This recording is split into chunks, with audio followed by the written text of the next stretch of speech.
DJ Event Planner,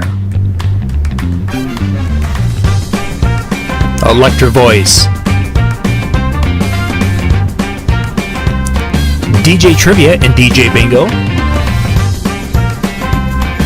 ProX Direct, Odyssey Cases, Perfect Portals, Instant DJ Requests,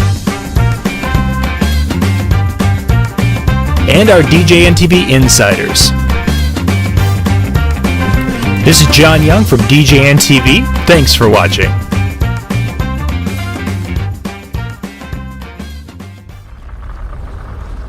Welcome to DJNTV and Tuesday Night with Ben Stowe. Now introducing the one and only Ben Stowe. Yeah, baby! Yeah. Here it is, it's Tuesday. Ben, the world traveler, is coming to us from the big state of Iowa tonight. Good evening, Ben. Good evening, John, and everybody else. Yeah, it's kind of like the Tuesday Night with Ben Stowe tour. You know, last week we were in Cleveland. Tonight we're in Ames, Iowa. I don't even know where I'll be next Tuesday, to be completely honest with you. I was just trying to think, and I'm like, I'm not even sure. But you'll be somewhere. That's the important part. I hope so. With internet. It's better than nowhere. Yeah, exactly. That wouldn't work. So Ben, I wanted to talk a little bit tonight about subwoofers, because one of the comments or topics that I see over and over and over again on the Facebook chat boards is, how can I add more bass to my system? And there's sometimes they're talking about the little mini array systems, and sometimes they're talking about just a regular, kind of regular speaker type sound system. So let's say that I am DJ Fred and I want to add bass to I want more bass for my sound system, and I call you up. Where would you start start that conversation with being able to help me add more bass to my sound system? Well, Fred, I think it depends on... Wow, so quick and early. We aren't even like a minute and a half into the show. It depends. All right, everybody buttons up. So I think the answer is, it depends on what you have and what you want to try to accomplish. I mean, ultimately, the laws of physics here prevail. We just simply need to move air. That's the name of the game when it comes to producing low frequencies. There's a lot of things we can do to not create our own problems, making sure that our system is properly time aligned, things like that. And if you're using a column, it's already going to be inherently time aligned. But once we start adding subs and tops, things like that, by having those things out of alignment can cost us decibels. We can run into things like room moding, where we can start costing ourselves decibels. But at the end of the day, when we will talk about this simple, answer like a column system, we just need to move more air. We just need more drivers, and it comes down to that, right rig for the gig thing. If it was possible to do a stadium concert with a set of Evolves, everybody would. Sure. None of us at this stage of the game are so in love with our egos or so in love with unloading semi trucks full of gear that we would just do it to show off. It's about efficiency. When you're talking, of course, about moving air specifically, and let's look at like a 12-inch subwoofer, because that is very common in those little mini column systems that are very popular out there. There are some companies that are selling a 12-inch subwoofer type of a thing as used in that, and some of them can be multiple thousands of dollars for these little 12-inch subwoofers. Can some of these really expensive 12-inch subwoofers move more air than a less expensive? And even the point of some of them that are super, super cheap off, that are coming from gosh knows where. Is it possible? Does that matter, the price, how much I spend? Oh, absolutely. I feel like it's a super loaded question, but yeah, there's no doubt that, if you buy a Porsche or a Ferrari as opposed to a Ford or a Chevy, you're getting a much higher performance vehicle, even though, we could say, well, it still has, 4 wheels and seats and, it's made out of metal and rubber.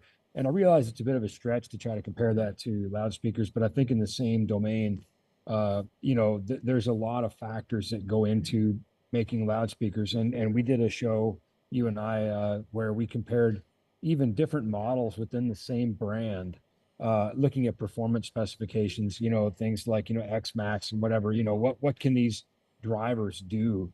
So, that's demonstrable throughout multiple loudspeaker manufacturers, and I believe Evie is a sponsor of the show, so I use them as an example. But if we were to compare, ZLX to ELX to EKX to ETX and on up the line, uh, there's a very clear difference, and what you spend very clearly nets you more performance. So to bring that back to your simple question, if I'm comparing a better 12-inch system to I'm reluctant to say cheaper 12-inch system, but typically price does correlate with performance.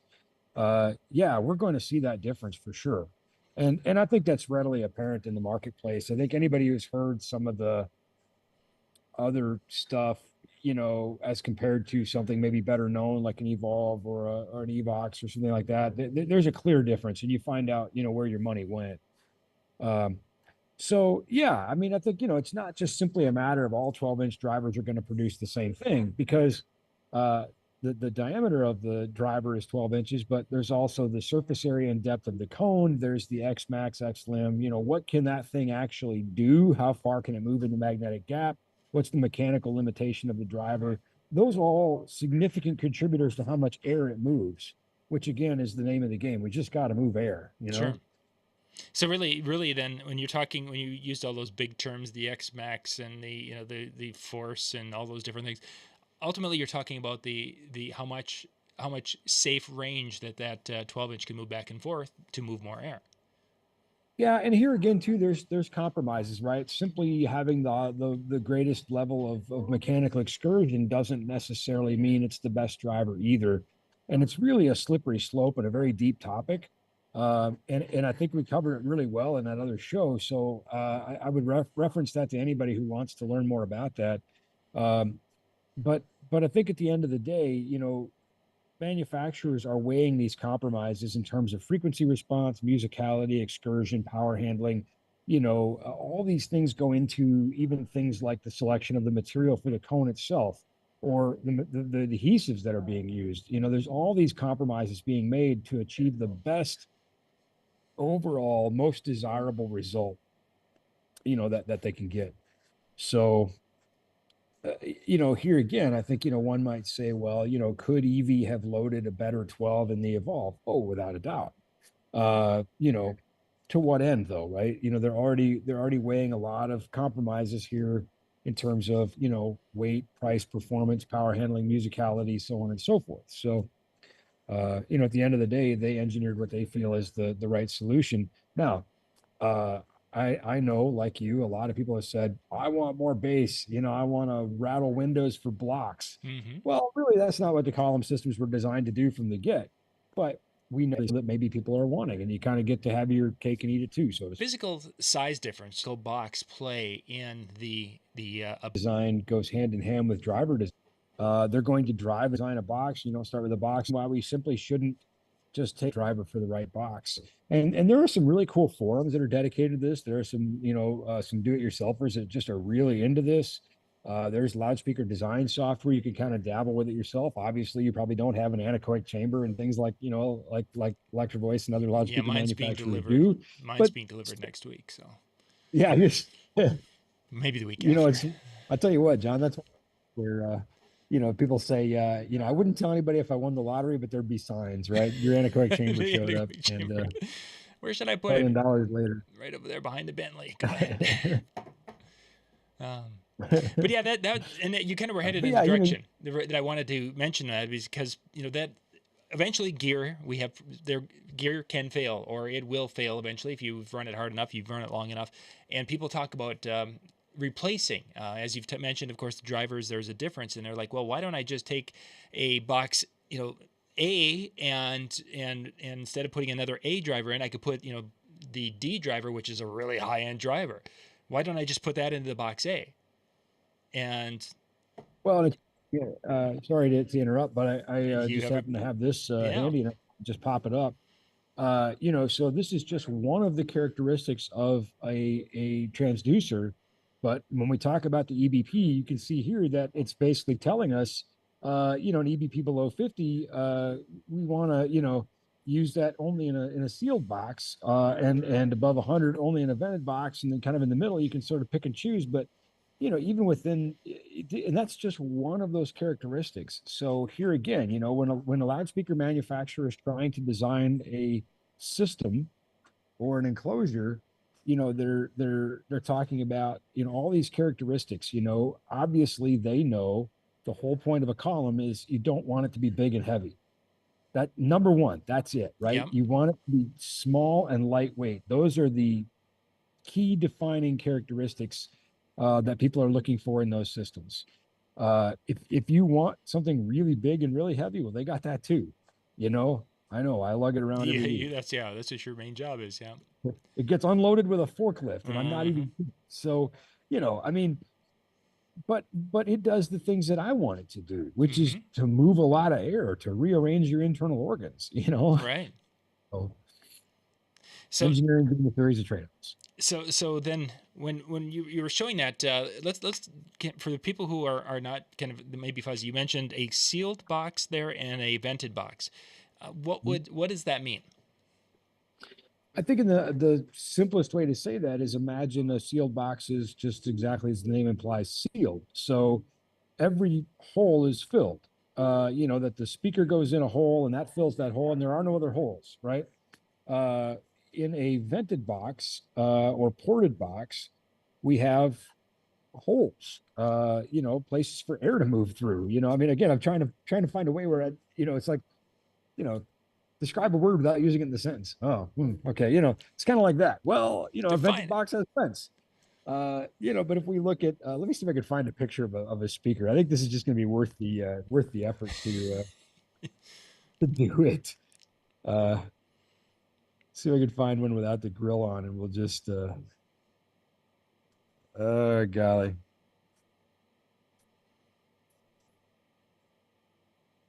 Because it's probably that discussion beyond our show when we talked about it, but I was thinking about it at that time is the last time really there was a company that was promoting this sealed box type technology with their subwoofers was maybe 20 years ago, 15 years ago that it was actually in their ads. It was like, when we first started the Disc Jockey News.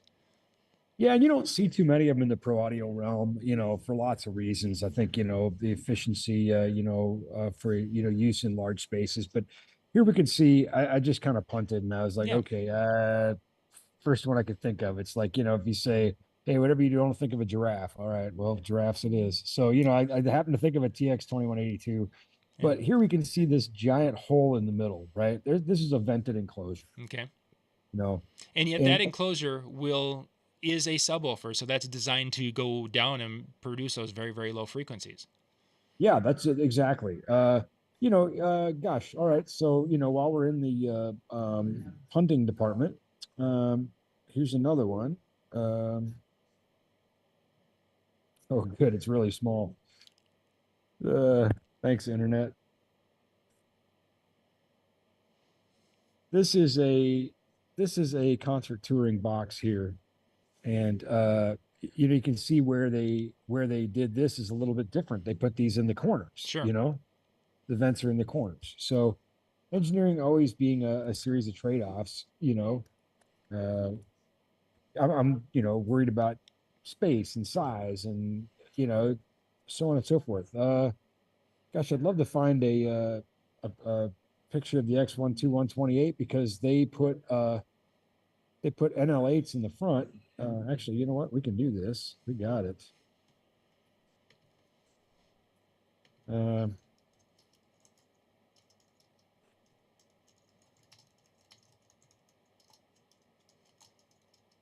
If anybody thought this show was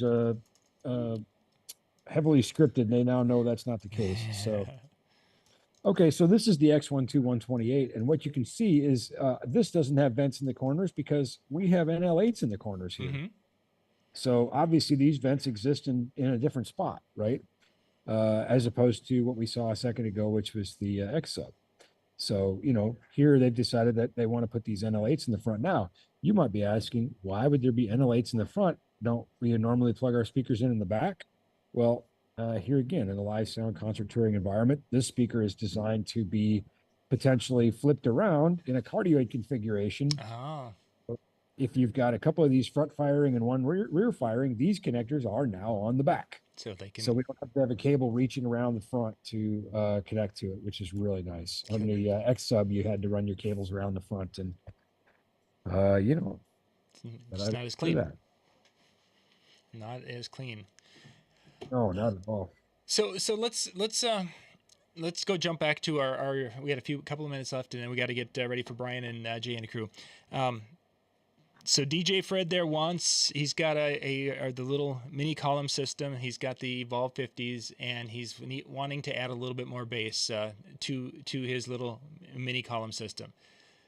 Okay, DJ Fred's got to wait a minute because you found more pictures. There's the this is the X Sub, which predates the X12 128, and here you can see in cardioid mode, this box is rear firing, and this cable had to be brought around the front. Mm-hmm. And so when they, on the next generation, when they put those connectors on the back, this cable then would be able to plug in the back and not have to go here. Sure.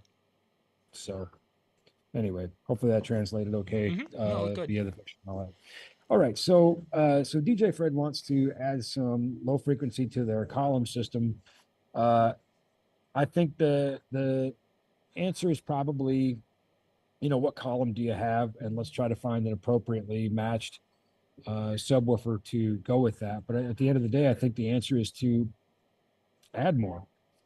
We're not going to make that speaker move more air by itself, so we need to give it some help, get more speakers. I mean, there are some things we could do to potentially fine tune just a little bit more output out of that speaker, but not really, not much. We could look at trying to EQ it a little bit to eliminate frequencies that aren't giving us what we want and they're consuming power. But at the end of the day, I think really the only solution is just to move more air. Mm-hmm. So, for example, like I said, if you've got a Evolve 50 and you want to add some bass, I would say like an ELX 12 SP or an EKX 15 SP would be good companion speakers for that. And similarly, if you have a DB Tech or an RCF or something else, we would look at some of the products that they offer that would make excellent companions. Somebody just asked about if you are adding a sub to your little column system like that, are you going to need to add an additional crossover to be able to divide the frequencies up between the sub and the? No, well, it depends. So in the two subs that I mentioned a second ago, they have crossovers built in. So you don't need to worry about having a, high pass or low pass.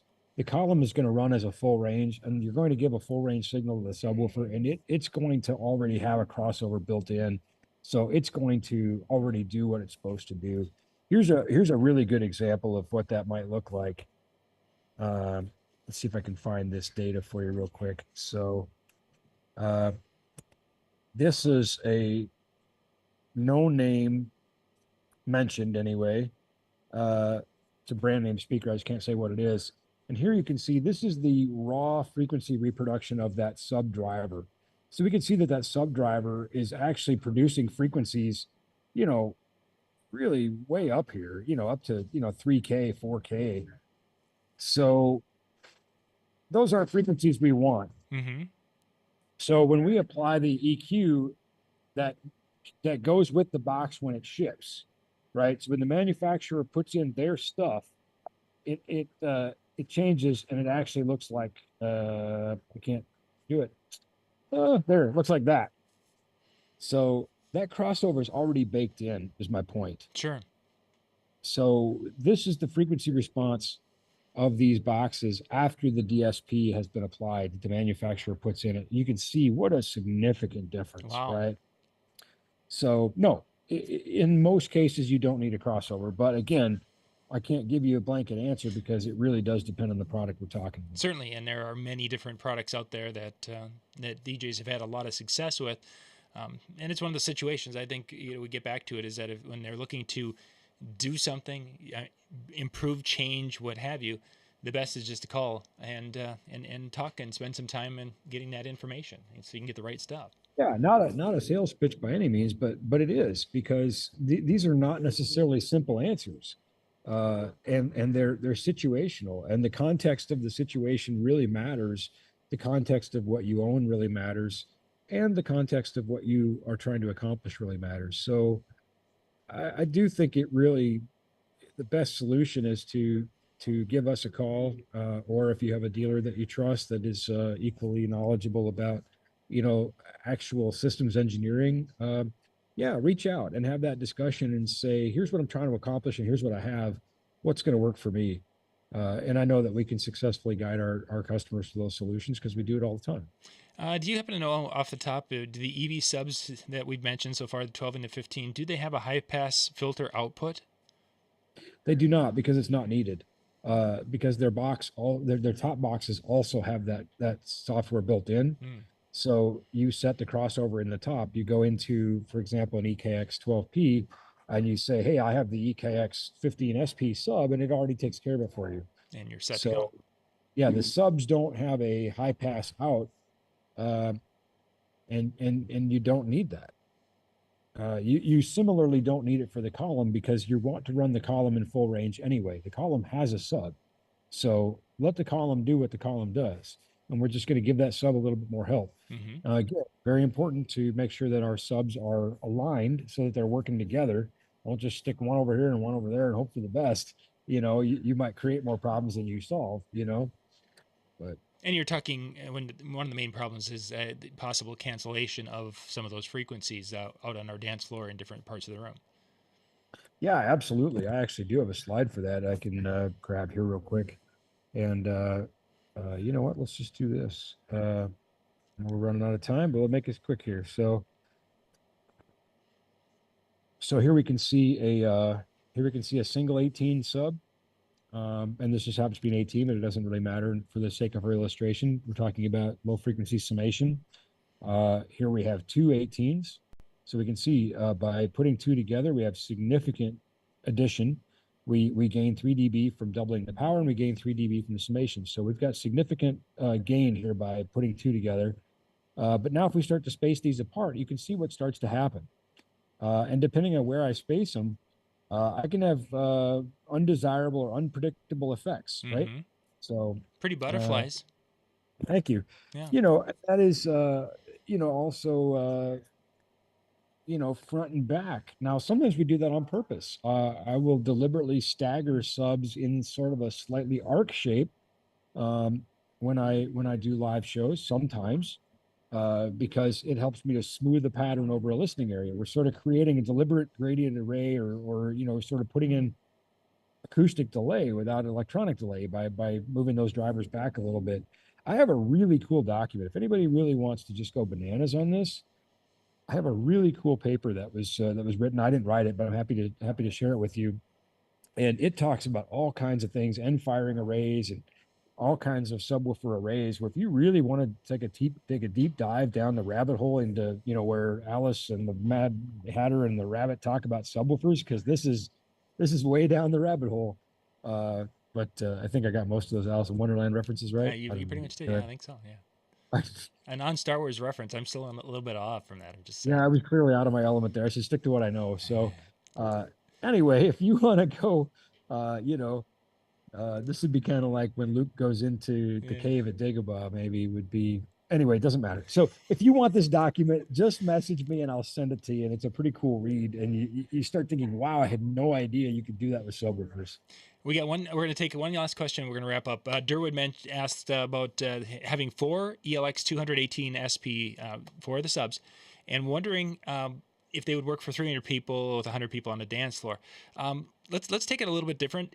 If I have 4 subs and I want to get the maximum amount of bass out of these 4 subs that are all the same sub, what would you recommend as just some quick methods to get the most out of those 4 in our application?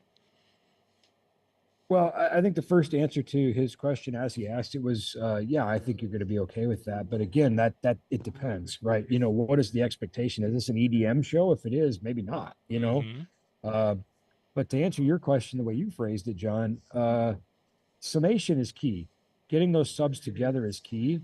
Now, this is also in that document I was just talking about, and I think that I didn't catch the name of who asked the question, so I apologize. Durwood, I believe. Durwood, yes. Yeah. Sorry, it's very very loud where I'm at right now. So hopefully the algorithm is keeping my voice somewhat intelligible to you, but it's Yep. very loud where I'm at.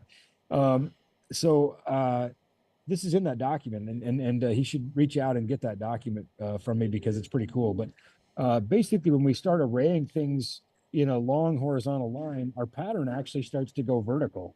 So it's sort of counter to the direction. You think, oh, if I put more subs going this way, my pattern's going to get wider. No, it actually gets narrower.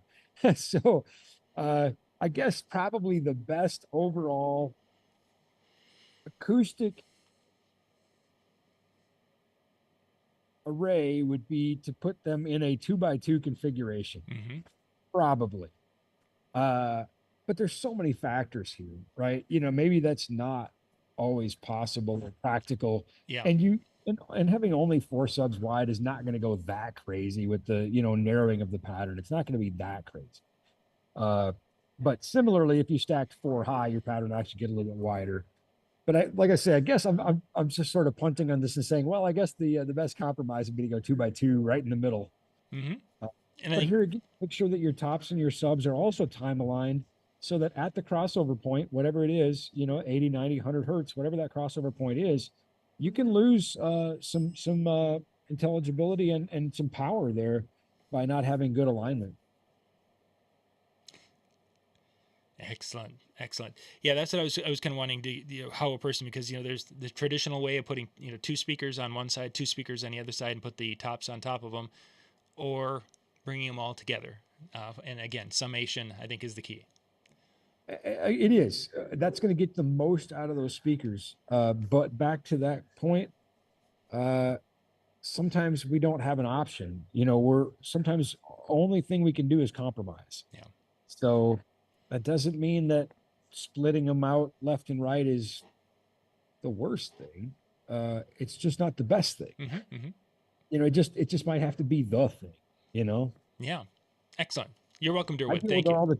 I deal with it all the time with artists who don't want subs in front of the stage. No names mentioned because they're really famous and probably wouldn't appreciate it, but they don't care. They're like, nope, speakers left and right. I'm like, that's the worst place for me to put them for an arena show. Yep, don't care. Don't care. Okay. Make it work. Yep. Make it work, exactly. So that's where we start getting into those, staggered arrays and having to do the other tricks that you'll see in that document. But yeah. Good stuff.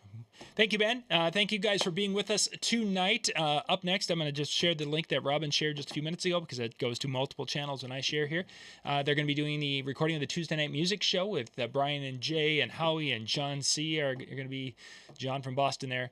They're up next at that link, djntv.com/chill. And if you have any questions, nlfxpro.com, you can find phone numbers there, or you can reach out to the crew.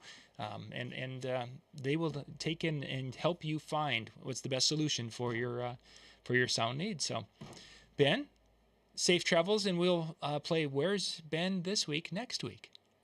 I'm playing that game right now. I was sitting at dinner and I'm like, where am I? Watching the weather in the hotel, and you see an interstate reference and you're like, huh.